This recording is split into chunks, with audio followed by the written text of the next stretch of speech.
Pemirsa, lonjakan kasus COVID-19 belum mereda.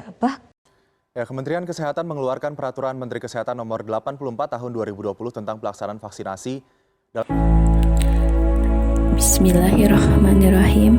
Assalamualaikum warahmatullahi wabarakatuh. Perkenalkan, kami peserta Latsar CPNS Kabupaten Garut tahun 2021 PPSDM Regional Bandung Angkatan 16 Kelompok 2 yang beranggotakan saya sendiri Vivi Juniarti SPD, Ihwan Arif Ramadan SPD, dan Ratrianing Tia Srihandriani SPD. Kami mendapat tugas untuk mempresentasikan analisis isu global mengenai pandemi COVID-19. Untuk lebih jelasnya, yuk simak pemaparan kami. Yang pertama, saya akan menjelaskan sebenarnya apa sih COVID-19 itu. Coronavirus adalah keluarga besar virus yang dapat menyebabkan penyakit pada hewan atau manusia. Pada manusia, beberapa coronavirus diketahui menyebabkan infeksi pernapasan mulai dari flu biasa hingga penyakit seperti Middle East Respiratory Syndrome atau MERS dan Severe Acute Respiratory Syndrome atau SARS. Virus corona yang paling baru ditemukan menyebabkan penyakit coronavirus atau yang dikenal sebagai COVID-19. Cara penularan virus COVID-19. Yang pertama, kontak dan transmisi tetesan. Penularan virus corona bisa terjadi melalui kontak langsung dan tidak langsung atau dekat dengan orang yang terinfeksi melalui tetesan cairan saat batuk, bersin, maupun berbicara. Yang kedua, transmisi melalui udara. Penularan melalui udara didefinisikan sebagai penyebaran agen penular yang disebabkan penyebaran nukleus tetesan yang tetap menular ketika melayang di udara dalam jarak dan waktu yang lama. Yang ketiga, transmisi vomit. Droplet yang dikeluarkan oleh individu yang terinfeksi dapat mencemari permukaan dari benda, menciptakan vomitus permukaan yang terkontaminasi. Penularan virus corona ini bisa terjadi ketika menyentuh permukaan benda yang mengandung virus, lalu kita menyentuh mulut, hidung, atau mata tanpa mencuci tangan. Yang keempat, transmisi fekal oral. Sebuah studi menunjukkan bahwa partikel virus corona ditemukan juga pada fekal oral orang yang terinfeksi.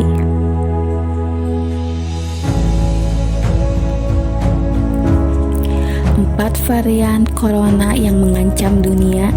Yang pertama, varian Alpha yang dikenal sebagai B117 berasal dari Inggris.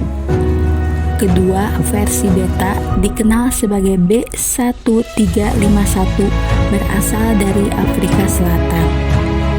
Yang ketiga, versi varian Gamma dikenal sebagai P1 yang berasal dari Brazil. Keempat, yang sedang merebak di Indonesia yaitu virus varian versi Delta dikenal sebagai B16172 yang berasal dari India. 4 varian virus corona SARS-CoV-2 yang diwaspadai di dunia diketahui memiliki beberapa mutasi yang sama. Keempat varian ini belum terbukti mengurangi kemanjuran vaksin COVID-19, namun lebih mudah menular daripada strain awal.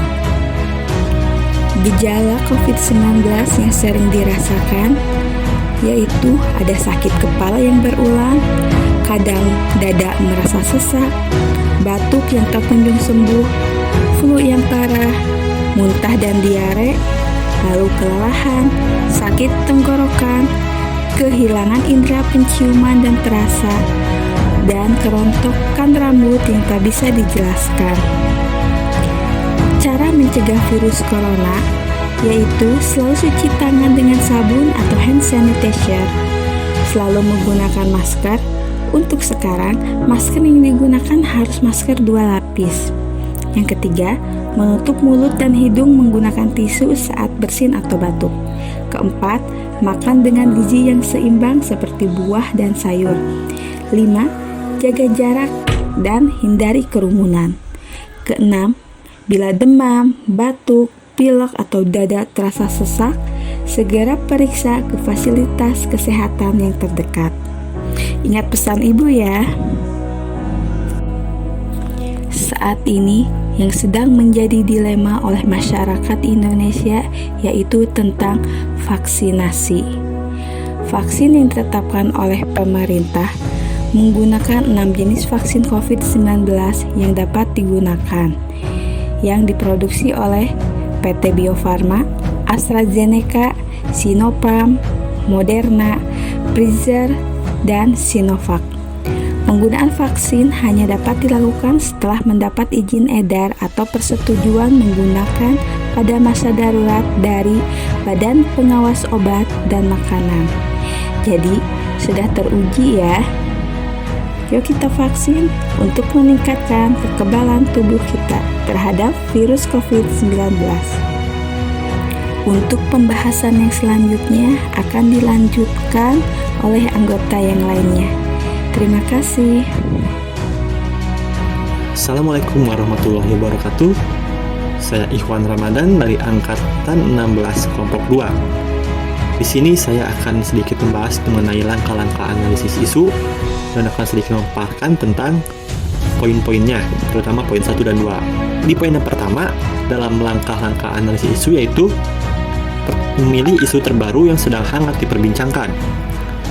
Jadi, isu yang akan hangat diperbincangkan menurut pembagian kan tadi kita sudah secara umum gambarannya yaitu tentang pandemi COVID-19. Namun dalam aspek ini kita memilih isu-isu yang lebih detail dalam pandemi COVID-19. Yang kedua, melakukan analisis isu atau metode pentahelix.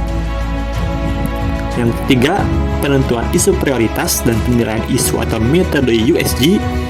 Keempat, melakukan analisis masalah atau metode fishbone. Yang kelima, dengan analisis SWOT, Strength, Weakness, Opportunity, and Threat. Jadi, sebelum melaksanakan analisis isu, kita harus tahu juga tahap-tahapan kelima tahap ini. Yang pertama, kita akan jelaskan yaitu memilih isu terbaru yang sedang hangat diperbincangkan. Isu yang kita pilih, yang kami pilih, yang pertama yaitu belum meratanya vaksin di Indonesia. Dan yang kedua, lonjakan kasus COVID di Indonesia pasca Lebaran.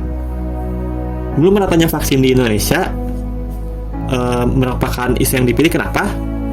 Karena secara detail atau secara umum, gambaran umum, Indonesia masih kurang melakukan vaksinasi atau masih di bawah batas untuk terjadinya herd immunity.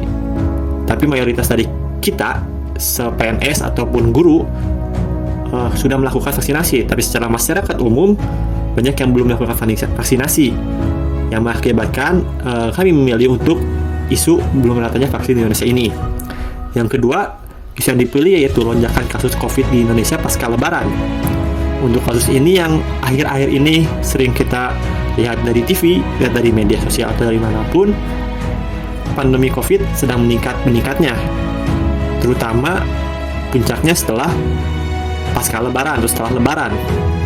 Hal ini terjadi ya karena banyaknya mobilitas, masih adanya mobilitas dari masyarakat untuk berkunjung untuk apapun di Lebaran kali ini. Jadi topik kasus COVID di Indonesia pasca Lebaran itu yang dipilih oleh kami juga. Langkah yang pertama yang kedua yaitu analisis isu kontemporer menggunakan metode pentahelix. Untuk metode pentahelix, pemaparannya yaitu menggunakan GABCM atau Government, Academic, Business, Community, Media. Untuk isu yang pertama, belum meratanya vaksinasi COVID-19 di Indonesia, aspek government atau pemerintahan, terbatasnya ketersediaan vaksin disebabkan karena stok vaksin di dunia masih terbatas.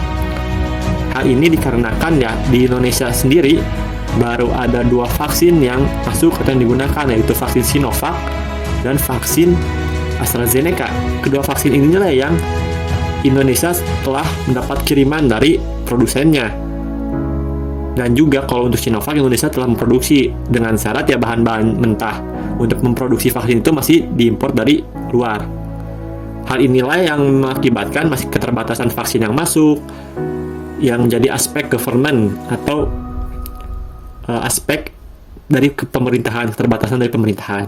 Yang kedua yaitu aspek academics. Masih minimnya peneliti vaksin COVID di Indonesia sehingga belum bisa memproduksi vaksinnya sendiri. Ya, karena penelitian vaksin itu harus digunakan dengan sesuai kaidah-kaidah ilmiah yang berlaku. Jadi masih belum atau masih sedikitnya jurnal-jurnal penelitian atau penelitian dilakukan atau masih belum mencapai sana untuk melakukan produksi vaksin sendiri. Walaupun Bio Farma telah memproduksi, tetap saja bahan-bahan dasarnya harus berasal dari luar. Dan itu juga masih jenisnya Sinovac, bukan vaksin yang produksi asli Indonesia. Yang ketiga itu aspek bisnis atau aspek ekonomi bisnis. Belum adanya perusahaan Indonesia yang menjual vaksin secara mandiri. Mungkin ya vaksin di Indonesia yang masuk belum dijual secara bebas, masih digunakan secara terbatas dari pemerintahan yang melakukan vaksinasi ataupun dari beberapa perusahaan yang mengajukan pada pemerintah. Jadi belum masyarakat secara bebas bisa membeli vaksin, bisa melakukan vaksinasi, belum terjadi dan belum dilakukan di Indonesia. Yang keempat, aspek community atau komunitas masyarakat. Masih banyaknya masyarakat yang belum vaksinasi karena keraguan akan keamanannya. Jadi pada aspek ini, ya keamanan vaksinasi yang masyarakat pikirkan masih belum yakin atau masih belum 100% percaya dengan vaksinasi. Jadi ya aspek masyarakat untuk melakukan vaksinasi juga jadi rendah. Jadi kurang adanya kesadaran masyarakat untuk melakukan vaksinasi. Yang kelima, aspek media. Banyaknya berita hoax yang beredar terkait keamanan vaksinasi. Untuk aspek ini, media massa ataupun sosial media terutama masih banyaknya info-info yang berkeliaran tentang vaksinasi, baik itu vaksinasi dimasukkan ABCD atau apapun. Jadi yang membuat masyarakat semakin ragu untuk melakukan vaksinasi yang mengakibatkan belum meratanya vaksinasi COVID-19 di Indonesia. Untuk isu yang kedua dengan metode pentahelix, pada aspek government di isu lonjakan kasus COVID-19 pasca lebaran di Indonesia, yaitu peraturan yang dikeluarkan pemerintah untuk larangan mudik tidak berjalan sesuai dengan yang diinginkan. Jadi ya pemerintah telah melakukan peraturan, pelaksanaannya masyarakat atau pemerintah kurang menjadi hambatan untuk mengurangi lonjakan kasus yang terjadi sekarang kali ini pasca lebaran. Jadi antisipasi baik dari pemerintah kurang mempengaruhi atau kurang sanggup untuk menurunkan atau mengurangi lonjakan kasus COVID-19 pasca lebaran di Indonesia, terutama pada saat lebarannya. Itu untuk itu aspek government. Yang kedua, aspek academics. Kurangnya peran akademisi untuk memberikan penjelasan secara baik akan bahayanya lonjakan kasus COVID apabila melakukan mudik lebaran. Jadi ya dalam segi akademik atau pendidikan atau lainnya, peran akademisi juga sangat penting sebenarnya untuk mengedukasi apa saja efek yang akan terjadi setelah lebaran apabila kita melakukan kumpul-kumpul ataupun mudik. Karena kekurangan itu salah satunya yang mengakibatkan lonjakan kasus COVID-19 pasca lebaran di Indonesia. Yang ketiga yaitu aspek bisnis.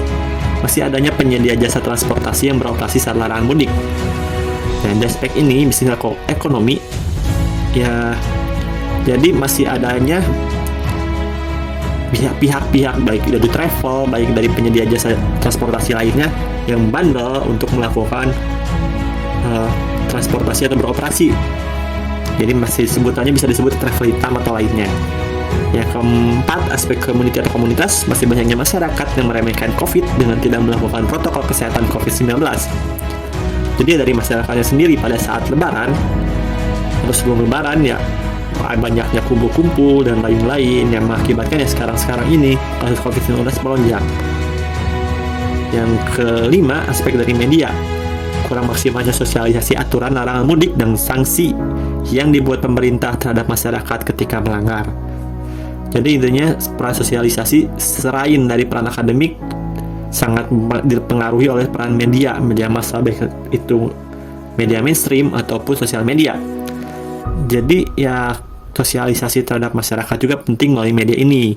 Salah satunya karena adanya kekurangan itu, lonjakan kasus COVID-19 pasca Lebaran di Indonesia sangat meningkat. Sekian penjelasan dari saya, akan dilanjutkan setelahnya oleh anggota yang lain. Terima kasih. Untuk menentukan isu utama atau isu prioritas dari dua buah isu aktual yang telah ditentukan sebelumnya, kami menggunakan metode USG atau Urgency, Seriousness, and Growth. Pada metode ini, setiap isu dinilai kegawatan, keseriusan isu tersebut, serta perkembangan isunya dengan memberikan nilai antara 1 sampai 5. Interval penentuan prioritasnya yaitu nilai 1 untuk sangat tidak mendesak dan tidak berdampak, nilai 2 untuk tidak mendesak dan tidak berdampak, nilai 3 untuk cukup mendesak dan cukup berdampak, nilai 4 mendesak dan berdampak, dan nilai 5 sangat mendesak dan juga sangat berdampak. Dari hasil penilaian menggunakan metode USG didapatkan nilai dari beberapa isu yang kami ambil, diantaranya untuk isu yang pertama, belum meratanya vaksinasi COVID-19 di Indonesia, mendapatkan nilai urgency 5, seriousness 5, serta growth-nya 4, sehingga skor totalnya adalah 14. Lalu untuk isu lonjakan kasus COVID-19 pasca Lebaran di Indonesia, mendapatkan nilai urgency-nya 4, seriousness-nya 4, dan juga growth-nya 4, sehingga skornya adalah 12.